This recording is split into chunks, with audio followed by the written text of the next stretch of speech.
الحمد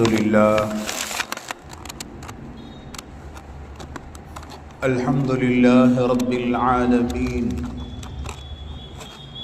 والصلاة والسلام على سيد الأنبياء والمرسلين وعلى آله وصحبه أجمعين، أما بعد، فأعوذ بالله من الشيطان الرجيم، بفضل بسم الله الرحمن الرحيم.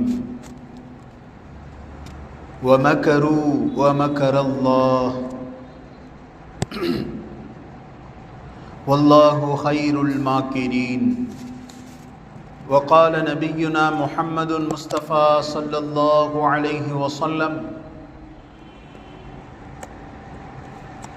الدنيا سجن المؤمن وجنة الكافر، أو كما قال عليه الصلاة والتسليم. புகழ் அனைத்தும் அகிலத்தை படைத்து பரிபாலிக்கக்கூடிய ஏகவல்லோனாகிய அல்லாஹ் ஒருவனுக்கே உரித்தாகுக. சாந்தியும் சமாதானமும் ஈருலகத் தலைவர் எம்பெருமானார் முஹம்மதுன் முஸ்தபா ஸல்லல்லாஹு அலைஹி வஸல்லம் அன்னவர்கள் மீதும் அன்னாரின் உம்மத்தாகிய நம் அனைவர்களின் மீதும் அல்லாஹ்வினுடைய சாந்தியும் சமாதானமும் என்றென்றும் நிறைவாக உண்டாவதாகுக. அன்பிற்கும் இறை நேசத்திற்கும் உரித்தான அல்லாஹ்வின் நல்லடியார்களே, அல்லாஹ் மனிதனுக்கு ஒரு உன்னதமான சிறப்புமிக்க மார்க்கத்தை நமக்கு தந்திருக்கிறான். மார்க்கத்தை ஒருவன் முழுமையாக பின்பற்றும் பொழுது அவன் மனிதனாக மாறிவிடுகிறான். அதனால்தான் மார்க்கம் எந்த இடத்தில் வந்துவிட்டதோ அதன் பக்கம் உள்ளங்கள் திரும்ப ஆரம்பித்து விடுகிறது. மாற்று கொள்கையில் இருப்பவனும் கூட இந்த மார்க்கத்தின் பக்கம் ஈர்க்கப்பட்டு போனவர்கள் நிறைய பேர் இருக்கிறார்கள். இதனால் ஒரு உண்மையான ஒரு முஃமின், ஒரு முஸ்லிம் தன் வாழ்க்கையில் ஷரியத்தினுடைய சட்டங்களை பின்பற்றும் பொழுது அல்லாஹ்விற்கு மாத்திரம் அவன் அடிபணிவதில்லை, தன் வாழ்க்கையில் நேர்மை, உண்மை அத்துணை விஷயங்களையும் மிக அருமையான முறையில் கொண்டு வரக்கூடிய மனிதனாக அந்த மனிதனை இந்த ஷரியத் மாற்றுகிறது. மார்க்கத்தினுடைய சட்டங்கள் ஒவ்வொன்றும் மிக நேர்த்தியாக அனைத்து விஷயங்களையும் எடுத்து முறைப்படுத்தி கொண்டு காட்டுகிறது. தீர்ப்பு வழங்கும் விஷயத்திலேயும் சரி, இறைவனை அஞ்சக்கூடிய விஷயத்திலேயும் சரி, தன் கொடுக்கல் வாங்கல் எல்லா விஷயத்திலேயும் மார்க்கம் நீதியை கடைபிடிக்கிறது. அதனால தான் அமெரிக்கர்கள் பல பேர் இப்படியும் அஞ்சுகிறார்கள், த இஸ்லாம் இஸ் வைரஸ். இஸ்லாம் என்றால் அது ஒரு வைரஸை போல கொஞ்சம் கொஞ்சமாக உள்ளத்தை அது ஆட்கொள்ள ஆரம்பித்துவிடும்.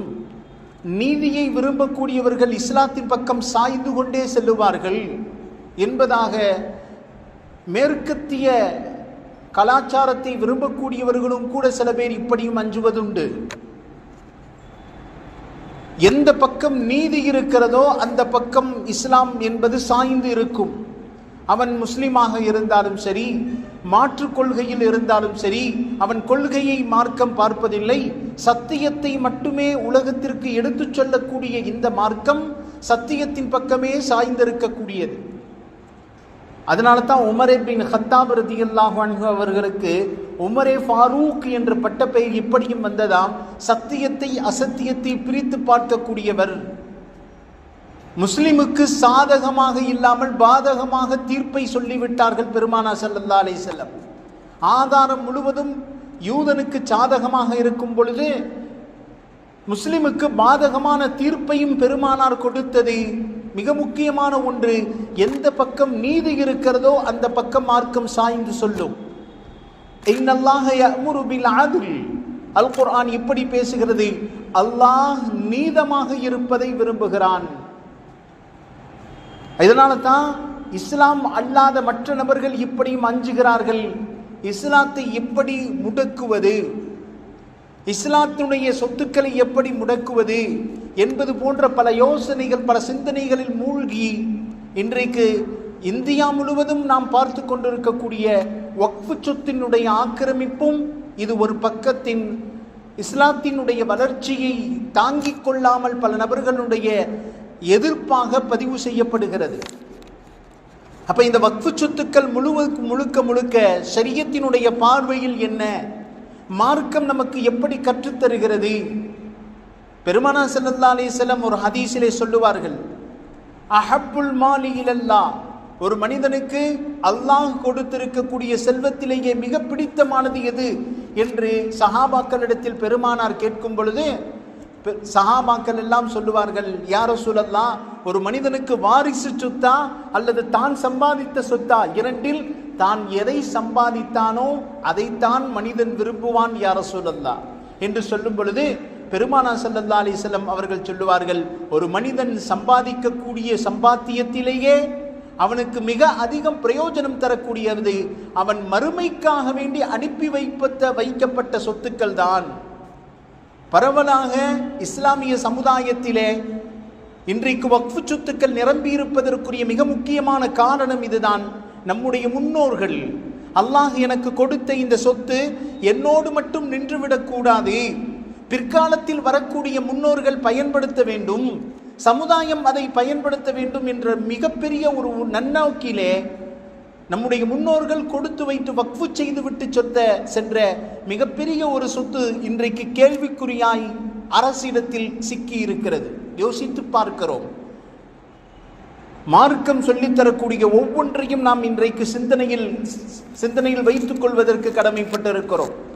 மார்க்கம் ஒரு முஸ்லீமாக இருக்கக்கூடியவன் அவனுடைய சிந்தனை முதல் கட்டமாக குறுகிய சிந்தனையாக இருக்கக்கூடாது, அவனுடைய சிந்தனை பறந்து விரிந்த சிந்தனையாக இருக்க வேண்டும் என்பதாக மார்க்கம் ஏவுகிறது. அதனால தான் மார்க்கத்தினுடைய நிறைய சட்டங்களை நாம் பார்க்கிறோம், குர்ஆனினுடைய வசனங்களை பார்க்கிறோம். குர்ஆனில் என்றைக்காவது அல்லாஹ் முஸ்லிம்களுக்கு மட்டும் ரப்பு என்று அல்லாஹ் தன்னை அறிமுகப்படுத்தவில்லை.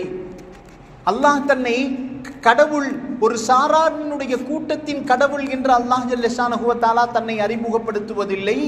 அல்லாஹ் தன்னை முதல் கட்டமாக அறிமுகப்படுத்துவது ரப்புல் லில் ஆலமீன், நான் அகிலத்தாருக்கு ரப்பாக இருக்கிறேன். ஒரு குறிப்பிட்ட சாராருக்கோ ஒரு முஸ்லிம் சமுதாயத்திற்கு மட்டும் நான் ரப்பு கிடையாது, அகிலத்தின் ரப்பாக நான் இருக்கிறேன் என்று அல்லாஹ் அறிமுகப்படுத்துகிறான். இதன் மூலமாக ஒரு முஸ்லிமுடைய சிந்தனை தான் ஒரு குறுகிய வட்டத்தினுள் இல்லாமல் முழு உலகத்திற்கும் பொறுப்பு என்ற சிந்தனையை அல்லாஹ் பதிவு செய்கிறான். அது மட்டுமல்ல, தன் பொறுப்பாக கொடுத்த அனுப்பப்பட்ட நபியை அல்லாஹ் அறிமுகப்படுத்தும் பொழுது அல்லாஹ் தன்னுடைய ரசூலை அகிலத்தின் தூதராக அல்லாஹ் பதிவு செய்கிறான். ரஹ்மத்துல் லில் ஆலமீன் வமா அர்சல்னாக இல்லா ரஹ்மத்துல் லில் ஆலமீன், நான் முஹம்மதை அகிலத்தின் ரஹ்மத்தாகத்தான் அனுப்பி இருக்கிறோம் என்று அல்லாஹ் பதிவு செய்கிறான். அடுத்து அல் குர்ஆனை பற்றி அல்லாஹ் ஜல்ல ஷானஹு வ தஆலா பதிவு செய்யும் பொழுது கிதாபுல் லில் ஆலமீன் ஹுதல் லில் முத்தகீன் என்பதாக அகிலத்திற்கு கிதாபாக, அகிலத்தின் வேதமாக இந்த குர்ஆனை அல்லாஹ் ஜல்ல ஷானஹு வ தஆலா பதிவு செய்கிறான். அப்ப 3 கட்டங்கள், ரப்பை அல்லாஹ் அகிலத்தின் ரப்பாக, அதுபோல நபியை அல்லாஹ் அகிலத்தின் நபியாக, வேதத்தை அல்லாஹ் அகிலத்தின் வேதமாக பதிவு செய்வது அல்லாஹ் இப்படி கற்றுத்தருகிறான். ஒரு முஸ்லிமினுடைய சிந்தனை குறிப்பிட்டு ஒரு குறுகிய வட்டத்திற்குள் அமைந்துவிடக்கூடாது. ஒரு முஸ்லிம் அகில மக்களுக்கும் பயன் தரக்கூடிய சிந்தனை உடையவராக அமைய வேண்டும் என்பதை அல்லாஹ் ஜல்ல ஷானஹு வ தஆலா இங்கு உணர்த்துகிறான். இதனால தான் நிறைய இஸ்லாமிய சமுதாயத்தினுடைய வரலாற்றை நீங்கள் எடுத்து பாருங்கள். எல்லா இடத்திலேயும் இஸ்லாமியர்கள் தங்களுடைய சொத்துக்களை அல்லாஹ்வுக்காக வேண்டி வக்ஃபு செய்துவிட்டு செல்லும் பொழுது ஒரு குறிப்பிட்ட சாரார், ஒரு குறிப்பிட்ட நபர் குடும்பத்தின் பயன்பாடு என்று வக்ஃபு செய்ய முடியாது. இன்று அளவிலும் பேரே உஸ்மான் ரலியல்லாஹு அன்ஹு அவர்களுடைய பெயரிலே ஒரு கிணறு மஸ்ஜிதுல் கிப்லத்தை இன்று வரைக்கும் மக்காவிற்கு சென்றவர்களுக்கு தெரியும், எந்த மஸ்ஜிதில் 2 கிப்லாக்கள் இருக்கிறதோ அந்த மஸ்ஜிதினுடைய கிப்லத்தை 2 மஸ்ஜிதினுடைய கிப்லாவிற்கு பக்கத்திலே ஒரு பேரே உஸ்மான் என்னும் சொல்லக்கூடிய உஸ்மான் ரலியல்லாஹுடைய பெயரில் ஒரு கிணறு ஒன்று இருக்கிறது. அது எப்படி கிணறு ஒன்று மாறியது என்றால், அதற்கு முன்னால் வேறே மஊனா என்று சொல்லக்கூடிய அந்த கிணறின் பெயர் இருந்தது. அந்த கிணறு அப்பொழுது யூதனுக்கு சொந்தமாக இருந்தது. எப்பொழுதெல்லாம் அந்த கிணற்றில் தண்ணீர் எடுப்பதற்காக வேண்டி தூரமான இடத்திலிருந்து மக்கள் வருகிறார்களோ, வரும் வழியிலே சில பெண்களுக்கு எதிரான குற்றங்கள் அந்த இடத்தில் நடைபெற ஆரம்பித்தது. யூதன் தன் கிணற்றில் இருக்கக்கூடிய தண்ணீரை அதிக விலை கொடுத்து தண்ணீரை விற்க ஆரம்பித்தான். தண்ணீர் மதுரமாக இருந்தது. வரும் வழியில் நிறைய பிரச்சனைகளை மக்கள் சந்திக்க ஆரம்பித்தார்கள். இந்த நேரத்திலே பெருமானார் ஸல்லல்லாஹு அலைஹி வஸல்லம் அவர்கள் சஹாபாக்களுக்கு அறிவிப்பு செய்கிறாங்க, யார் ஒருவர் இந்த கிணற்றை விலைக்கு வாங்கி முஸ்லிம்களுக்கு வக்ஃபு செய்கிறாரோ அவருக்கு அல்லாஹ் சொர்க்கத்தினுடைய பொறுப்பை நான் எடுத்துக்கொள்கிறேன் என்று பெருமானார் ஸல்லல்லாஹு அலைஹி வஸல்லம் அவர்கள் வக்ஃபு செய்கிறார். அந்த நேரத்திலே முஹம்மது ஸல்லல்லாஹு அலைஹி வஸல்லம் அவர்கள் இந்த விஷயத்தை சொன்னதும் உஸ்மானே கனி ரலியல்லாஹு அன்ஹு, செல்வம் படைத்தவர், அதிகமான செல்வத்தை படைத்து கொடுக்கப்பட்டிருக்கக்கூடிய ஹதரத் உஸ்மான் ரலியல்லாஹு அன்ஹு அவர்கள் வேகமாக அந்த யூதனிடத்தில் செல்லுகிறார்கள். யூதனிடத்தில் சென்று முதல் கட்டமாக அந்த கிணற்றினுடைய பாதி கிணற்றை விலைக்கு கேட்கிறார்கள். நீ எவ்வளவு காசு வேண்டுமானாலும் கேள், அதிலிருந்து ஒரு திர்ஹத்தை நான் குறைத்து தர மாட்டேன். ஆனால் ஒரு நிபந்தனை, கிணற்று தண்ணீர் ஒரு நாள் நான் பயன்படுத்துவேன், எனது பயன்பாட்டில் இருக்க வேண்டும், இன்னொரு நாள் நீ பயன்படுத்து, நீ எவ்வளவு காசு வேண்டுமானாலும் வாங்கிக்கொள் என்று சொல்ல யூதன் ரொம்ப சந்தோஷத்தில் ஆழ்ந்தான். முழு கிணற்றினுடைய கிரயமும் கிடைத்து விடுகிறது, இன்னொரு நாள் கிணற்று தண்ணீர் நமக்கும் கிடைக்கிறது என்று யூதன் சந்தோஷத்தில் இருந்தார். தன்னுடைய அறிவை உஸ்மான் பின் அஃபான் ரலியல்லாஹு அன்ஹு எப்படி செலவழிக்கிறார்கள் நமக்கெல்லாம் தெரியும். கிணற்று தண்ணீரை முழு கிரயம் கொடுத்து எதற்காக வேண்டி பாதி நாளை தான் பயன்பாட்டிற்கும் இன்னும் பாதி நாளை அவனுடைய கையிலும் ஒப்படைக்கிறார்கள் என்று நாம் யோசிக்கலாம். உஸ்மான் பின் அஃபான் ரலியல்லாஹு அன்ஹு அந்த நேரத்தில் துரிதமாக தன்னுடைய சிந்தனையை செயல்பட்டார்கள். உஸ்மான் பின் அஃபான் ரலியல்லாஹு அன்ஹு இது மாதிரி சொன்னதும் அந்த நேரத்தில் யூதன் சுமார் 40,000 திர்ஹத்தை அந்த கிணற்றின் விலையாக நிர்ணயித்தான். 40,000 திர்ஹங்கள் கிணற்றின் விலையாக நிர்ணயிக்கப்படுகிறது. உஸ்மான் பின் அஃபான் ரலியல்லாஹு அந்த கிணற்றை விலைக்கு வாங்குகிறார்கள். ஒரு நாள் முஸ்லிம்கள் பயன்படுத்துவதற்கு அனுமதி வழங்கினார்கள். எப்பொழுது கிணற்றை விலைக்கு வாங்கினார்களோ முஸ்லிம்களுக்காக வேண்டி அல்லாஹ்வின் பாதையில் வக்ஃபு செய்து விட்டார்கள். யார் வேண்டுமானாலும் நீங்கள் தண்ணீரை இணைத்து குறித்துக் கொள்ளலாம், எந்த மத பேதுபாடின்றி யூதர்கள் வந்து தண்ணீர் பயன்படுத்துங்கள், கிறிஸ்தவர்களுக்கும் அனுமதி கொடுத்தார்கள். அனைத்து விதமான முஸ்லிம் சமுதாயமும் அந்த கிணற்றிலிருந்து தண்ணீர் எடுக்க ஆரம்பித்தது. யூத நினைச்சா அடுத்த நாள் வந்து நம்மகிட்ட காசு கொடுத்து வாங்குவாங்கன்னு நினைத்து கொண்டிருக்கும் பொழுது ஒரு இடத்துல ஒரு நாள் தண்ணி ஃப்ரீயா கிடைக்குது, அடுத்த நாள் காசு கொடுத்தாதான் அதே தண்ணி கிடைக்கும் என்று சொன்னா யாராவது வருவாங்களா? யாரும் வரவில்லை. அடுத்த நாள் யூதனுடைய அந்த கிணற்றிலே யாரும் வராத நிலையில் முஸ்லிம்களுடைய முறை வரும் பொழுது கூட்டம் அதிகமாகி போனது. அதற்கு பிறகு யூதனிடத்திலிருந்து மீதி பாதி கிணற்றை உஸ்மான் பின் அஃபான் ரலியல்லாஹு அன்ஹு மீதி பணத்தை கொடுத்து விலைக்கு வாங்குகிறார்கள். சுமார் அப்பொழுது இருந்த கிணற்றினுடைய மதிப்பு சுமார் 4000 திர்ஹம் தான். ஆனால் 10 மடங்கு அதிகமான பணத்தை கொடுத்து உஸ்மான் பின் அஃபான் ரலியல்லாஹு அன்ஹு கிணற்றை முழுக்க தன் சொந்தப்படுத்தி அல்லாஹ்வின் பாதையில் வக்ஃபு செய்தார்கள்.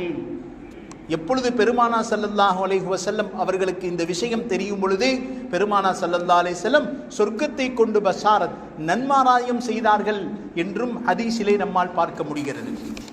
அப்ப இந்த வக்ஃபு செய்தல் என்பது பொதுவாக இன்று நேற்று அல்ல, பெருமானார் ஸல்லல்லாஹு அலைஹி வஸல்லம் அவருடைய காலத்தின் முதல் கொண்டே வர ஆரம்பித்தது. முதலிலே வக்ஃபு செய்தது யார் தெரியுமா? பெருமானார் ஸல்லல்லாஹு அலைஹி வஸல்லம். தனக்கு வந்த பெருமானாரினுடைய பொருட்களில் இருந்து முதல் கட்டமாக வக்ஃபை பெருமானார் துவங்கி வைத்தார்கள். முஹ்ரிக் என்று சொல்லக்கூடிய ஒரு யூதன் ஒருவன் இருந்தான். ரசூலுல்லாஹின் மீது ஈர்ப்பு கொண்டவனாக இருந்தான். இஸ்லாத்தின் மார்க்கத்தை சற்று விளங்கியவனாக இருந்தான். உடனே குர்ஆனினுடைய வசனங்கள் இறங்க இறங்க அவனுக்கு உள்ளம் இஸ்லாத்தின் பக்கம் ஈர்க்க ஆரம்பித்தது. அந்த முஹ்ரிக் வேகமாக ரசூலுல்லாஹ்விடத்தில் வந்து நான் இஸ்லாத்தை ஏற்றுக்கொள்கிறேன் என்று சொல்லி கரத்தை பிடித்து இஸ்லாத்தை ஏற்றுக்கொண்டான். அதே கட்டத்திலே பத்ருடைய உஹதுடைய போர் ஆரம்பமாகிறது. அந்த உஹதுடைய போருக்கு செல்வதற்கு முன்னால் தன் குடும்பத்திற்கு அவன் வசியத்து செய்கிறான், மரண சாசனத்தை செய்கிறான். நான் இப்பொழுது போருக்காக வேண்டி கிளம்புகிறேன். என்னுடைய சூழ்நிலை என்னவென்றால் நான் திரும்பி வருவேனா என்று என்னால் உறுதியாக சொல்ல முடியாது. அல்லாஹ் என்னை அழைத்து கொள்ளலாம். நான் அல்லாஹ்வின் பாதையில் போரிடுவதற்காக வேண்டி செல்லுகிறேன். எனவே என்னுடைய சொத்தில் சில பகுதியை நான் முஹம்மதிற்காக வேண்டி எழுதி வைத்து விட்டேன் என்று தன்னுடைய வாரிசிடத்தில் அவன் வாரிசுரிமை சட்டமாக வசியச் செய்துவிட்டு சென்றான். எப்பொழுது அவன் போருக்கு சென்றாரோ பிறகு அவர் அதே இடத்திலேயே ஷஹீதாக்கப்பட்டார். அதற்கு பிறகு அவருடைய வாரிசுகள் முஹம்மது ஸல்லல்லாஹு அலைஹி வஸல்லம் அவர்களுக்காக வேண்டி சுமார் அந்த நேரத்திலே 7 தோட்டத்தை அவருடைய பெயரில் இருந்ததை பெருமானாருக்கு எழுதி கொடுக்க, எப்பொழுது பெருமானார் ஸல்லல்லாஹு அலைஹி வஸல்லம் அவர்கள் தனது பெயரில் சொத்து வந்ததும் உடனே தனக்காக வேண்டியோ தன்னுடைய குடும்பத்திற்காக வேண்டியோ பெருமானார் அதை பயன்படுத்தவில்லை. எப்பொழுது தன் சொத்தில் தன் பொறுப்பில் அந்த 7 தோட்டங்கள் வந்ததோ பெருமானார் உடனே அல்லாஹ்விற்காக வேண்டி வக்ஃபு செய்தார்கள். இந்த அத்துணை சொத்துக்களிலிருந்தும் முஸ்லிம்கள் பயன்பெற்றுக் கொள்ளுவார்கள். இந்த தோட்டங்களிலிருந்து வரக்கூடிய பேரிச்சம்பளத்தினுடைய கிரயம் முஸ்லிம்களுக்காக வேண்டி செலவிடப்படும். இது அல்லாஹ்வின் பாதையில் நான் வக்ஃபு செய்து விட்டேன் என பெருமானார் ஸல்லல்லாஹு அலைஹி வஸல்லம் முதல் கட்டமாக வக்ஃபு செய்யும் நிலைமையை பெருமானார் ஸல்லல்லாஹு அலைஹி வஸல்லம் அவர்கள் துவங்கி வைத்தார்கள். இன்றைக்கு பார்க்கிறோம் வக்ஃபு சொத்துக்கள் இந்தியாவில் மாத்திரம் சுமார் ஆசியாவிலேயே அதிகமாக வக்ஃபு சொத்துக்களை கொண்டிருப்பது இந்திய துணைக்கண்டம்தான். அல்லாஹ்வின் பேரருளால் இன்றைக்கு இந்த வக்ஃபு சொத்துக்களுடைய நிலைமை கேள்விக்குறியாய் மாறிக்கொண்டிருக்கிறது. எத்தனை கண்டிஷன்கள் மார்க்கத்தில் இருக்கிறது தெரியுமா? ஒரு நபர் தன்னுடைய சொந்தத்தில் இருக்கக்கூடிய சொத்தை உடனே அல்லாஹ்விற்காக வேண்டி வக்ஃபு செய்துவிட முடியாது. சாத் பின் அபி வக்காஸ் ரலியல்லாஹு அன்ஹு மரண தருவாயில் இருக்கிறார்கள். மரண தருவாயில் இருக்கும் பொழுது பெருமானாரிடத்தில் வந்து கேட்கிறார்கள், யா ரசூலல்லாஹ், இன்னும் கொஞ்ச நேரத்தில் எனக்கு மரணம் நிகழவிட போகிறது, எனக்கு அச்சமாக இருக்கிறது, எனக்கு ஒரே ஒரு பெண் குழந்தை இருக்கிறது, ஆனால் சொத்துக்களை அல்லாஹ் எனக்கு அதிகமாக தந்திருக்கிறார், நான் 3/2 பகுதியை அல்லாஹ்விற்காக வேண்டி வக்ஃபு செய்து விடட்டுமா என பெருமானாரிடத்தில் சாத் பின் அபி வக்காஸ் ரலியல்லாஹு அன்ஹு அவர்கள் கேட்கிறாங்க. பெருமானார் ஸல்லல்லாஹு அலைஹி வஸல்லம் அவர்கள் சொல்றாங்க, அப்படி நீங்கள் செய்துவிட முடியாது. யா ரசூலல்லாஹ், அப்பொழுது வேண்டால் 1 மடங்கு சொத்தை முழுவதையும் அல்லாஹ்விற்காக வேண்டி வக்ஃபு செய்யட்டுமா? பெருமானார் அதையும் செய்ய முடியாது, 3/4 செய்ய முடியாது, 3/2 செய்ய முடியாது, 1 மடங்கை வேண்டுமானால் அல்லாஹ்வின் பாதையில் வக்ஃபு செய்யலாம் என்று சொல்ல பெருமானாருடைய கட்டளைக்கிணங்க தன்னுடைய சொத்தில் 1/3 பகுதியை அல்லாஹ்விற்காக வேண்டி வக்ஃபு செய்தார்கள். இதை கேட்ட ஸல்லல்லாஹு அலைஹி வஸல்லம் அவர்கள் சொன்னாங்க, உன்னுடைய சொத்துக்கள் எதுவும் இல்லாமல் நீ சென்ற பிறகு உன்னுடைய வம்சங்கள் நடுத்தருவில் இருப்பதை விட, சொத்துக்கள் இல்லாமல் தவிப்பதை விட, அல்லாஹ்விற்காக வேண்டி 1 மடங்கு சொத்தை நீ அல்லாஹ்வின் பாதையில் அர்ப்பணம் செய்வது மிக ஏற்றமானது. உனது சொந்தங்களுக்கும் உனது வம்சவழிக்கும் சொத்தை நீ விட்டு சென்று அல்லாஹ்விற்காக வேண்டி சற்று வக்ஃபு செய்வது சிறந்தது என்பதாக ஸல்லல்லாஹு அலைஹி வஸல்லம் அவர்கள் சொல்லி காட்டுகிறார்களே. ஆனால் வக்ஃபு என்பது மிக முக்கியமானது. தொடர்ந்து நன்மையை வாரி வழங்கக்கூடிய, தொடர்ந்து நன்மையை அல்லாஹ்விற்காக வேண்டி தந்து கொண்டே இருக்கக்கூடிய மிக முக்கியமான ஒரு செயல்தான் இந்த வக்ஃபு. அப்ப இந்த வக்ஃபுனுடைய விஷயத்திலே இந்தியாவில் மிகப்பெரிய ஒரு சோதனையாக அல்லாஹ் ஜல்ல ஷானஹு வ தஆலா இஸ்லாமிய சமுதாயத்திற்கு தொடர்ந்து சோதனைகளை தந்து கொண்டே இருக்கிறார். அதில் ஒன்றுதான் சமீபத்திலே வக்ஃபு திருத்த சட்டம் என்று சென்ற மாதம் ஏற்படுத்தக்கூடிய அந்த மத்திய அரசினுடைய வக்ஃபு திருத்த சட்டம். வக்ஃபு திருத்த சட்டத்திலே பல்வேறு விதமான கோரிக்கைகள் வைக்கப்பட்டிருக்கிறது. திருத்த சட்டம் என்றுதான் சொல்லுகிறார்கள். 49 திருத்தத்தை நாங்கள் செய்திருக்கிறோம் என்று சொல்லுகிறார்கள். ஆனால் உண்மையில் 115 திருத்தத்தை அவர்கள் செய்திருக்கிறார்கள். என்னங்க, குறிப்பாக இஸ்லாமியர்களுக்கு மட்டுமே வக்ஃபுடைய சொத்தில் சுமார் 3வது இடம் அதிகமான வக்ஃபு சொத்துக்களை கொண்டது இந்த வக்ஃபு வாரியம். முதல் கட்டமாக இந்திய இராணுவத்திற்கு 17 லட்சம் கோடி வக்ஃபு சொத்துக்கள் இருக்கிறது. இரண்டாவது, இந்தியாவினுடைய ரயில்வே துறைக்கு 11 லட்சம் வக்ஃபு சொத்துக்கள் இருக்கிறது. 3வது இடத்தில் இருப்பது வக்ஃபு வாரியம். எனவே இந்த வக்ஃபு வாரியத்தை நாங்கள் முறைப்படுத்த போகிறோம் என்ற ஒரு போலி பேரிலே அந்த வக்ஃபு சொத்துக்களை கொள்ளைப்புறமறியாக எடுத்துச் செல்வதற்கு இன்றைக்கு திட்டமிடல் நடந்து கொண்டிருக்கிறது. அல்லாஹ் பாதுகாக்க வேண்டும். முறையாக வக்ஃபு சொத்துக்கள் முறையாக இஸ்லாமிய சமுதாயத்திற்கு பயன்படுத்தப்பட வேண்டும். வக்ஃபு திருத்த சட்டம் இல்லை, இது முழுக்க ஒரு கையாடலுடைய நிலைமையாக இன்றைக்கு பார்த்து கொண்டிருக்கிறாங்க. ஏன்னா வக்ஃபு முஸ்லிம்களுக்கு நாங்கள் பயன் தரப்போகிறோம், வக்ஃபு சொத்துக்கள் இஸ்லாமியர்களுக்கு பயன்பட வேண்டும் என்ற ஒரு பின்பத்தை உருவாக்கிவிட்டு அதற்கு மாற்றமாக வக்ஃபு சொத்துக்கள் அபகரிக்கக்கூடிய நிலைமை இன்றைக்கு சமுதாயத்தில் பரவலாக பார்க்கப்படுகிறது. அதில் இறக்கக்கூடிய திருத்த சட்டத்தில் மிக முக்கியமான ஒன்று, முதலாவது சட்டத்தை சொல்றாங்க, வக்ஃபு வாரியம் ஒரு இடத்தை அபகரிக்கிறது என்று கோர்ட்டில் கேஸ் போடப்பட்டால் அதனுடைய சொத்தை எடுக்கக்கூடிய நிலைமை வக்ஃபு வாரியத்திற்கு கிடையாது. கலெக்டருடைய அனுமதியின் பேரில் தான் அந்த கோர்ட்டுடைய கேஸை நிற்கும். இரண்டாவது சொல்றாங்க, ஒரு நபர் தன் சொத்தை அல்லாஹ்விற்காக வேண்டி வக்ஃபு செய்கிறான்னு சொன்னா உடனேலாம் செய்துவிட முடியாது. அவர் குறைந்தபட்சம் 5 வருடமாவது முஸ்லீமாக இருக்க வேண்டும் நிபந்தனை இடுறாங்க. எப்படிப்பட்ட நிபந்தனை? ஒருவர் இஸ்லாத்தை ஏற்று 6 மாத காலம் ஆகிறது என்று சொன்னால் அவர் தன்னுடைய சொத்தில் அல்லாஹ்விற்காக வேண்டி வக்ஃபு செய்கிறேன் என்று சொன்னால் வக்ஃபு செய்ய முடியாது. காரணம், நீ 5 வருடங்கள் கழித்துதான் உன் சொத்தை வக்ஃபு செய்ய முடியும் என்று நிபந்தனை இடுகிறார்கள். ஒரு நபர், ஒரு முஸ்லிம் தன் சொத்தில் இருந்து அல்லாஹ்விற்காக வேண்டி வக்ஃபு செய்யவும் முடியாது. வக்ஃபு திருத்த சட்டத்தில் மிக முக்கியமான 3வது, மாற்று மத சகோதரர்கள் முஸ்லிம்களுக்கு தன்னுடைய சொத்திலிருந்து வக்ஃபு செய்யவும் முடியாது. ஒரு காலம் இருந்தது, சகோதரத்துவம் என்ற அடிப்படையில் தன்னுடைய இடங்களை கபிரிஸ்தானிற்கு அர்ப்பணிப்பு செய்யக்கூடிய சகோதர சமயத்தவர்கள் இருந்தார்கள். முஸ்லிம்கள் தங்களுடைய கபிரிஸ்தானை பயன்படுத்தி கொள்ளட்டும், நான் இடம் தருகிறேன் என்று ஒரு நேரத்திலே வக்ஃபு செய்யக்கூடிய மாற்று மத சகோதரர்கள் இருந்தாங்க. வக்ஃபு திருத்த சட்டம் இப்பொழுது என்ன சொல்லுகிறது? அவர்கள் தங்களுடைய சொத்தில் இருந்தெல்லாம் முஸ்லிம்களுக்கு வக்ஃபாக எதையும் எழுதி வைத்து விட முடியாது என்று சொல்லி காட்டுகிறது. அப்ப யோசித்து பார்க்கிறோம், முஸ்லிம்களுக்கு நலனை தருகிறோம் என்ற பெயரிலே இன்றைக்கு முஸ்லிம்களின் மீது அச்சுறுத்தலும் அடாவடித்தனங்களும் இன்றைக்கு அதிகமாகிக் கொண்டே செல்லுகிறது. அப்ப வக்ஃபுடைய சொத்துக்கள் எப்படி பாதுகாக்கப்பட வேண்டும்? இன்றைக்கு இஸ்லாமிய சமுதாயம் இன்றைக்கு முழுக்க அல்லாஹ்வின் புறத்திலிருந்து சோதனைகளால் இன்றைக்கு மாட்டப்பட்டு கொண்டிருக்கிறது, சிக்கி தவிக்கிறது என்று சொன்னால் அதில் குறிப்பாக 2 காரணங்களை எழுதி காட்டுகிறார்கள். முதலாவது காரணம் அத்தஅப்புது ஃபில் இபாதா. முஸ்லிம்கள் தங்களுடைய வணக்கத்தில் பொடுபோக்குத்தன்மை அதிகமாகிக் கொண்டே செல்வது முதல் காரணமாக சொல்றாங்க. கிதாபுகளில் பதிவு செய்கிறாங்க, ஒருவருக்கு அல்லாஹ் சுதந்திரமாக தொழும் சுதந்திரத்தை தருகிறான், ஆனால் அவர் தொழுகையில் அசட்டையாக இருக்கிறார். ஒரு நபர் நினைத்தால் குர்ஆனை ஓதக்கூடிய பாக்கியத்தை அல்லாஹ் சுதந்திரமாக செய்யக்கூடிய வாய்ப்பை தருகிறான், சுதந்திரத்தை தருகிறான்.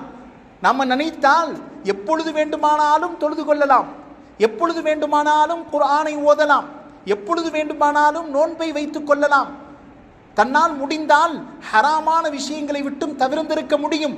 அப்படிப்பட்ட சுதந்திரத்தை அல்லாஹ் ஒரு நபருக்கு கொடுத்திருக்க அவர் அதில் அசட்டை செய்கிறாரேயானால் ஒரு காலத்தில் அல்லாஹ் அதை எப்படி மாற்றி விடுகிறான் என்று சொன்னால், அவரே நினைத்தாலும் அதற்கு பிறகு அவரால் சுதந்திரமாக தொழ முடியாத நிலைமையை அல்லாஹ் உருவாக்கி விடுகிறார்.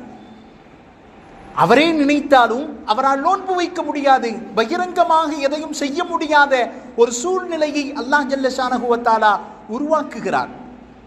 இது இன்று நேற்றல்ல, வரலாற்று ரீதியாக நீங்கள் எடுத்து பார்த்தால் தெரியும். இமாம் புகாரி ரஹ்மத்துல்லாஹி அலைஹி அவர்கள் வாழ்ந்த ரஷ்யாவினுடைய பகுதி புகாரா. அந்த புகாராவின் பெயரை வைத்துத்தான் இந்த முஹம்மது பின் இஸ்மாயில் என்ற பெயர் நபரை கொண்ட இவருக்கு புகாரி என்ற பெயர் வந்தது. இன்றைக்கு அந்த புகாராவினுடைய நிலைமை எப்படி இருக்கிறது தெரியுமா? எந்த கிதாபுகளில் குர்ஆனுக்கு அடுத்து மிகச்சிறந்த கிதாப் புகாரி என்று பெயர் வந்ததோ, எந்த குர்ஆனுக்கு அடுத்து மிகச்சிறந்த கிதாப் முஸ்லிம் என்று பெயர் வந்ததோ, அந்த ஊரை சார்ந்த ரஷ்யாவினுடைய பகுதியில் பகிரங்கமாக அல் குர்ஆனை இன்று வரைக்கும் ஓத முடியாது. அந்த கிதாபுகள் நிறைய மகான்கள் வாழ்ந்த பகுதி இது. குர்ஆனினுடைய விளக்க உரை தப்சீரிலே, ஃபிக்ஹ் சட்டத்தினுடைய விளக்க உரை கிதாபுகளில் ஹிதாயா, அதனுடைய ஆசிரியர் புர்ஹானுத்தீன் அஸ்ஸுயூத்தி ரஹ்மத்துல்லாஹி அலைஹி அவர் வாழ்ந்த பகுதி அஸ்ஸமர்கந்தி. இன்றைக்கு எப்படி இருக்கிறது தெரியுமா? அந்த கிதாபை பத்தி சொல்லுவாங்க, அன்வர் ஷா காஷ்மீரி ரஹ்மத்துல்லாஹி அலைஹி அவர் சொல்லி காட்டுவாங்க, என்னால் எந்த ஒரு கிதாபிற்கும் என்னால் விளக்கத்தை எழுதிவிட முடியும், ஆனால் ஹிதாயாவினுடைய இந்த ஃபிக்ஹ் கிதாபிற்கு இதுவரைக்கும் என்னால் விளக்கத்தை எழுத முடியவில்லை என்று சொல்லி காட்டுவார்களே. அப்படிப்பட்ட ஹிதாயாவினுடைய ஆசிரியர் புர்ஹானுத்தீன் அஸ்ஸுயூத்தி ரஹ்மத்துல்லாஹி அலைஹி அவர்கள் தான் வாழ்ந்த பகுதி அஸ்ஸமர்கந்த். இன்னைக்கு அந்த பகுதியில குர்ஆனை சப்தமிட்டு ஓத முடியாது, ஒரு நபர் பகிரங்கமாக தொழ முடியாது. 800 வருடங்கள் இஸ்லாமிய ஆட்சி வாழ்ந்த ஸ்பெயின் இன்றைக்கு கிறிஸ்தவர்களால் கபரீகரம் செய்யப்பட்டு பகிரங்கமாக தொழ முடியாத நிலைமையை அல்லாஹ் உருவாக்குகிறானே. கிதாபுகளை எழுதி முஸ்லிம்கள் அல்லாஹு அக்பர் என்று சப்தமிட்டப்பட்ட மஸ்ஜிதுகள் இன்றைக்கு மாட்டு தொழுவங்களாக பயன்படுத்தப்பட்டு கொண்டிருக்கிறதே. ஒவ்வொரு நேரத்திலேயும் கால ரசூலுல்லாஹ் கால அல்லாஹு சுப்ஹானஹு வ தஆலா என்று ஓதப்பட்ட மஸ்ஜிதுகள் இன்றைக்கு மது பாருக்களாக மாற்றப்பட்டு கொண்டிருக்கிறதே. காரணம் என்ன தெரியுமா? ஒரே ஒரு விஷயம்தான். அல்லாஹ் ஒரு மனிதனுக்கு வணக்கத்தை, இபாதத்தை சுதந்திரமாக செய்யக்கூடிய ஒரு சுதந்திரத்தை கொடுத்திருக்க, அந்த முஸ்லிம் அதில் அசட்டை செய்யும் பொழுது, அல்லாஹ்வினுடைய கட்டளைகளை பொடுபோக்காக விடப்பட்ட பொழுது, அந்த இடத்திலிருந்து அல்லாஹ் அந்த சுதந்திரத்தை எடுத்து விடுகிறான். அதற்கு பிறகு அவர் நினைத்தாலும் சுதந்திரமாக வணக்கத்தை செய்ய முடியாத சூழ்நிலையை அல்லாஹ் உருவாக்குகிறான். ரஷ்யாவிற்கு ஒரு ஜமாத் ஒன்று சென்றிருந்ததாம்.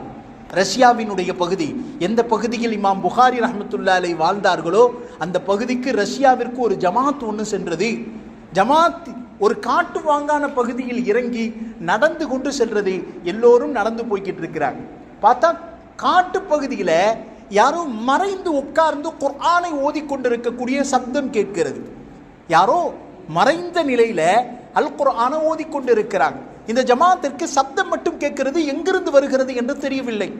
நேராக அந்த ஜமாத் வேகமாக சப்தம் கேட்கும் பகுதியை நோக்கி போனா, ஒரு கிணத்து மேட்டில் திண்டில் மறைத்து கொண்டு ஒரு வயதான மூதாட்டி அல் குர்ஆனை யாருக்கும் தெரியாமல் சப்தமிட்டு ஓதிக்கொண்டிருக்கிறார். தன்னை யாரும் பார்த்துவிடக் கூடாது என்பதற்காக இலைத்தலைகளை வைத்து மறைத்து அல் குர்ஆனை ஓதிக்கொண்டிருந்ததை பார்த்தவுடன் அந்த ஜமாத் திகைத்து போனது. நீங்கள் யார் என்று கேட்க, நான் ஒரு முஸ்லிம் என்று அந்த மூதாட்டி சொல்லும் பொழுது, நாங்கள் அல்லாஹ்வுடைய பாதையில் ஜமாத்தாக வந்திருக்கிறோம், இங்க என்னமா உட்கார்ந்து குர்ஆன் ஓதுறீங்க என்று சொல்ல, இந்த நாட்டினுடைய சட்டம் பகிரங்கமாக அல் குர்ஆனை ஓதக்கூடாது. அல்லாஹ் ரசூலை பற்றி அந்த ஜமாத் அந்த மூதாட்டிக்கு எடுத்து சொல்லும் பொழுது, அந்த மூதாட்டி கொஞ்ச நேரத்தில் அழ ஆரம்பித்து விட்டார்கள். அழுது கொண்டே இருக்கும் பொழுது அந்த மூதாட்டி சொன்னாங்க, வாங்க என்று அவரை அந்த ஜமாத்தை அழைத்து கொண்டு சற்று தூரத்திற்கு சென்றவுடன் ஒரு கபரை காட்டிவிட்டு சென்றாங்க. என்னுடைய பேர குழந்தை இந்த கபரில் அடங்கி இருக்கிறான். அவன் இதுவரைக்கும் இஸ்லாத்தை தெரிந்து கொண்டிருந்தவன், காலப்போக்கிலே அவன் கிறிஸ்தவ மதத்தை சார்ந்து இந்த உலகத்தை விட்டும் சென்று விட்டானே. இப்பொழுது நீங்கள் கலிமாவை சொல்லிக் கொடுத்து எங்களுக்கு என்ன பிரயோஜனம்? இவ்வளவு நாட்களாக நீங்கள் எங்கிருந்தீர்கள் என்று கேட்கிறார்களே. ஆனால் முழுக்க முழுக்க அல்லாஹ்வின் சோதனை இஸ்லாமியர்கள் மீது தொடர்ந்து வருகை தருவதற்குரிய காரணம் இதுதான். ஒரு இடத்தில் அல்லாஹ்வினுடைய கட்டளைகளை பின்பற்றும் பொழுது, அல்லாஹ்வினுடைய சட்டத்தை பின்பற்றுவதற்கு அல்லாஹ் ஒரு மனிதனுக்கு சுதந்திரத்தை தந்திருக்கும் பொழுது, அந்த சட்டத்தில் விஷயத்தில் அவன் பொடுபோக்காக தாண்டோட்டித்தனமாக தன் மனம் இச்சை விரும்பும் விஷயத்தில் அவன் சுற்றி கொண்டிருப்பானேயானால் அல்லாஹ் அந்த மனிதனிடத்திலிருந்து சுதந்திரத்தை எடுத்து விடுகிறான். அதற்கு பிறகு அவன் நினைத்து தொழ வேண்டும் என்று நினைத்தாலும் கூட அவனால் தொழ முடியாத சூழ்நிலையை அல்லாஹ் ஜல்ல ஷானஹு வ தஆலா உண்டாக்கி விடுகிறான். இது புகாரா மட்டுமல்ல, காஷ்மீரினுடைய வரலாற்றை நீங்கள் எடுத்து பார்த்தாலும் சரி, பர்மாவினுடைய வரலாற்றை நீங்கள் எடுத்து பார்த்தாலும் சரி, இன்று வரைக்கும் தொடர் சோதனைகள் இஸ்லாமியர்கள் மீது கட்டவிழ்த்துப்படுவதற்குரிய காரணம் இதுதான், அல்லாஹ்வினுடைய கட்டளைகளின் மீது அசட்டை செய்வது. எனவே முழுக்க முழுக்க நாம் இதிலிருந்து படிப்பினை பெற்று அல்லாஹ்வின் பக்கம் மீளுவதற்குரிய வாய்ப்பினை நாம் அனைவரும் எடுத்துக்கொள்வோமாக. ஒவ்வொரு நேரம் பாங்கு சொல்லப்பட்டாலும் மஸ்ஜிதின் பக்கம் ஓடோடி வரக்கூடியவர்களாய் நாம் தன்னுடைய வாழ்க்கையை மாற்றிக்கொள்ள வேண்டும். அதன் அடிப்படையில் இன்ஷா அல்லாஹ் தொடர்ந்து நாம் அல்லாஹ்வின் பக்கம் நெருங்க